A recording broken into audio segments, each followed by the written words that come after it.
السلام علیکم ورحمۃ اللہ وبرکاتہ۔ میرے دوستو، آج ہم حدیث کی روشنی میں یہ بات کریں گے کہ دجال کہاں سے نکلے گا۔ آپ سبھی جانتے ہیں کہ دجال کا فتنہ کتنا خطرناک ہوگا، تو اس کے بارے میں یہ جاننا بھی ضروری ہے کہ وہ کہاں سے نکلے گا۔ تو چلیے ہم ویڈیو کو شروع کرتے ہیں۔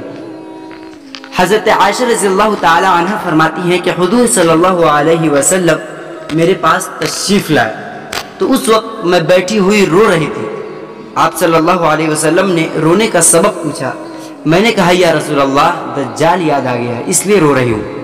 اس پر رسول اللہ صلی اللہ علیہ وسلم نے فرمایا کہ اگر وہ میری زندگی میں نکلا تو میں تمہاری طرف سے کافی ہو جاؤں گا، اور اگر دجال میرے بعد نکلا تو پھر بھی تمہیں ڈرنے کی ضرورت نہیں ہے، کیونکہ اس کے جھوٹے ہونے کے لیے اتنا ہی کافی ہے کہ وہ کانا ہوگا، اور تمہارا رب کانا نہیں ہے جیسا کہ وہ رب اور خدا ہونے کا دعویٰ کرے گا۔ اور وہ اصفہان جو کہ ایران کا موجودہ ایک اسٹیٹ ہے، اس میں ایک مقام یہودیہ سے نکلے گا۔ تو میرے دوستو، یہ تھی حدیث اس بارے میں کہ دجال کہاں سے نکلے گا۔ اور میں یہ بتا دوں کہ یہاں دجال کے نکلنے کا مقام اصفہان میں یہودیہ نامی جگہ بتایا گیا ہے۔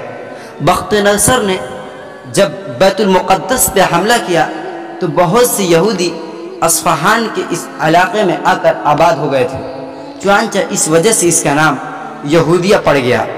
یہودیہ کے اندر اصفہانی یہودی کا ایک خاص مقام ہے، جیسا کہ ہمارے نزدیک کسی مدینہ کے شخص کا مقام ہوتا ہے۔ تو میرے دوستو، اس ویڈیو میں یہ بتلایا گیا کہ دجال ایران کے ایک اسٹیٹ اصفہان میں واقع مقام یہودیہ سے نکلے گا۔ میرے دوستو، اسی طرح کے نئے ویڈیوز کے لیے آپ ہمارے چینل سے جڑے اور ساتھ میں بیل آئیکن کو ضرور دبائیں۔ جب تک کے لیے اجازت، پھر ہم ملتے ہیں نئے ویڈیو کے ساتھ۔ والسلام علیکم ورحمۃ اللہ وبرکاتہ۔